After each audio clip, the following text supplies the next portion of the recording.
سردی کا موسم شروع ہوتے ہی شہری سستی خریداری کے لیے لنڈے بازار کا رخ کرتے ہیں تاکہ سردی کی شدت سے بچنے کے لیے جرسی، سویٹرز، جیکٹس اور جوتے سستے داموں خرید سکیں۔ لیکن پہلے سال کی نسبت اس سال لنڈا بازار میں قیمتیں زیادہ ہونے کی وجہ سے لوگ پریشان دکھائی دے رہے ہیں۔ تو میں نے جب وہ چیزوں کے ریٹ دیکھے ہیں، کچھ چیزیں پسند کی ہیں اپنے خریدنے کے لیے، جوتے یا ہوڈ وغیرہ، تو ان کی چیز جب ریٹ پوچھے ہیں میں نے تو وہ اپ گریڈ ہو گیا ہے۔ تو اب پچھلے سال میں وہی ہوڈ میں نے تقریباً 150 روپے میں لیے ہیں، اب ان کا ہی ریٹ 500 700 اپنی مرضی کے ریٹ لگائے ہوئے ہیں۔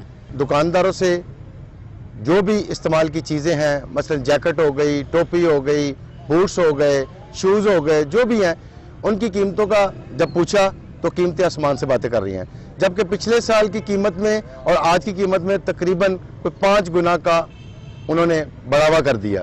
تو میری حکومت بالا سے اپیل ہے کہ غریبوں کے لیے ایک یہی سورس تھا، ایک یہی ان کے لیے ایک بہت بڑی نعمت تھی، وہ بھی اب ان کے لیے ختم ہو چکی ہے۔